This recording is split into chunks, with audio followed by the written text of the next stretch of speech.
Magandang ang boses ng damdamin. Tulong at kalingap ang laging unahin. Hello everyone! Welcome back again to my channel. So for today's video mga kalingap, marami yung nakamiss dito kay V sa kanyang live. Almost 3 weeks na wala siyang live na mga kalingap. So pag-uusapan po natin sa video na ito. Pero bago natin simulan yan, huwag niyo pong kakalimutan mag-subscribe. Val Santos Matubang, Kalingap Rob at Edna Vlog. Ang inyong lingkod, Gandang Emmy. Sa mga hindi pa po nakapag-subscribe, please subscribe and please hit the notification bell para lagi po kayong updated sa aking mga ina-upload na mga reaction video.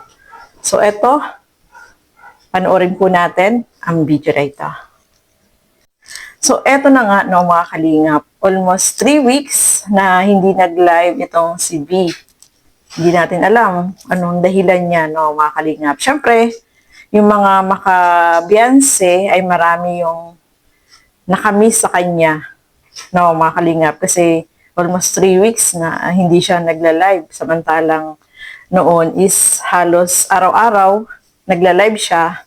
Maybe ano siya, busy or walang time kasi nga pumapasok sa school na mga kalingap. At eto nga, sa kanyang live, alam natin kapag nagla-live siya, maraming nanonood. Kagabi is, ganun din naman, marami pa rin naman, no? Marami pa rin naman po yung nanonood. Pero unlike dun sa naunang live niya na mas marami, no, mga kalingap.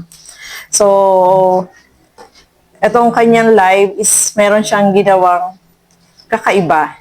Kasi alam natin marami yung baba sa kanya kasi sinasabihan siya na ano lang, hindi nagpapakita tapos ano lang, pag may palipad lang daw siya nagsasalita at sina-shoutout niya yung nagpalipad, no, mga kalingap. So, syempre may mga bashing yan, basher na napapansin siya, no, mga kalingap. So, this time, sa kanyang live kagabi is, ano siya, may kakaiba. Nagkanta-kanta naman sila nung kapatid niya. So, good yun para sa mga viewer kasi nag-effort sila kasi may mga palipad syempre, no. Maganda rin yun. At least, yung mga nandoon na nanonood sa kanya is nag-effort siya at natutuwa din sa kanila, no. Kasi, kumakanta sila at iba nagre-request ng kanta. At yun naman, okay naman, naging smooth naman yung kanyang live na mga kalingap. So, syempre, effort yun.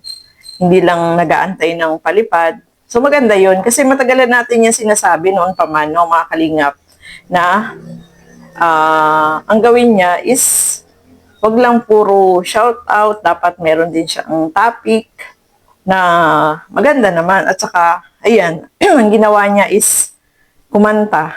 So, okay din po yun, no, mga kalingap. At least, yung mga nandoon na nanonood sa kanya is nag-i-enjoy din habang nanonood sa kanila. So, para sa akin, maganda yun. Tayo naman, hindi naman po tayo basher ni Beyonce, no, mga kalingap. Nag-a-advise pa nga tayo na sana wag lang yung shoutout. Dapat may interesting din na topic na gagawin sa kanyang live para yung mga nandoon is mag-i-enjoy, makikipag-cooperate. Basta iwasan lang yung mga negative comments na basahin para hindi pagsimula ng bashing na mga kalingap. Kasi kapag ganun na, halimbawa, may mga negative comments na binabasa ka sa live mo, syempre mag-comment ka rin, sasagot ka rin. So, sa bandang huli, ikaw pa yung napapasama, no? Okay na rin yun para sa akin na huwag niyang basahin yung mga negative. Doon lang siya focus sa mga positibong mga komento, no, mga kalingap.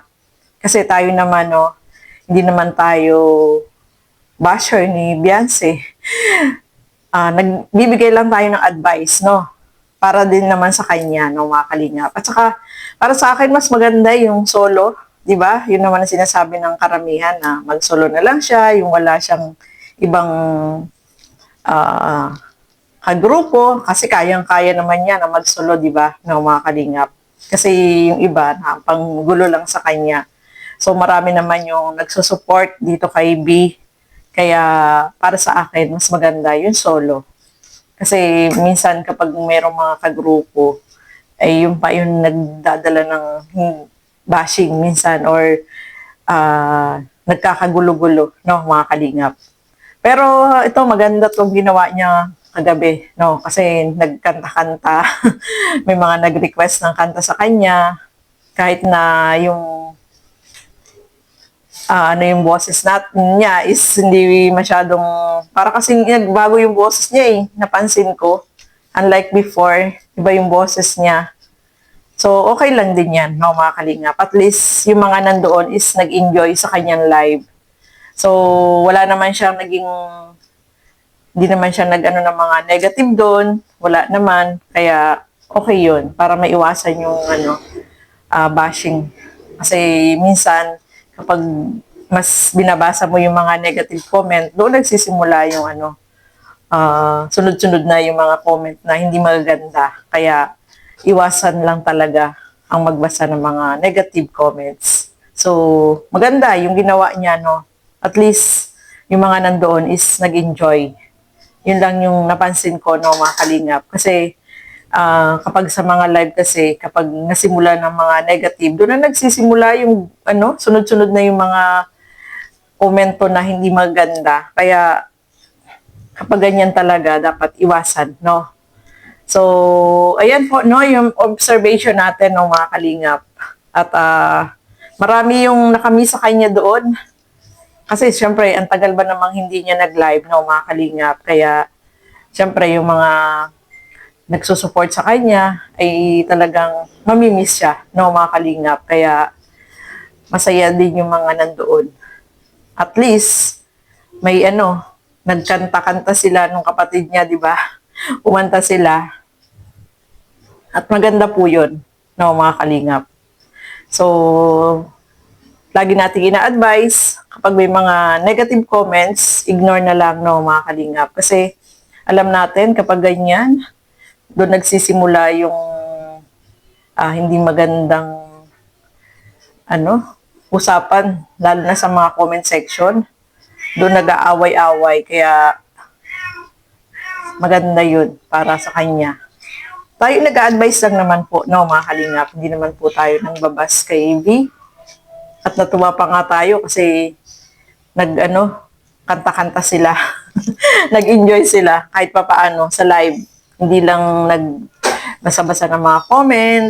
Kapag may mga palipad, nagti-thank you. Kasi yung ginagawa niya dati sa kanyang live, di ba, hindi siya nagpapakita. Tapos kapag may mga nagpalipad, ang gagawin niya, babasahin niya. Kaya napansin din syempre siya ng mga nanonood sa kanya, ng mga kalinga. Pero ngayon, may iba naman siyang kakaibang ginawa. At yun nga, yung kumanta siya sa kanyang live. No? So, sabi nga niya is na-busy siya, may mga nangyaring mga ganap na kaya hindi siya nakapag-live. Kaya, ayan, marami talaga yung nakamiss sa kanya, no, mga kalingap. At maganda rin yun. Na-miss siya ng mga viewer niya. 'Di ba? Kahit pa paano, yung mga nanood sa kanyang live ay nandoon pa rin na nagsusupport. Pero para sa akin, itong ganitong mga live, kapag halimbawang yung paminsan-minsan ka na nagla-live, parang yung iba na hindi na mag-support, pero hindi natin alam, no, mga kalingap.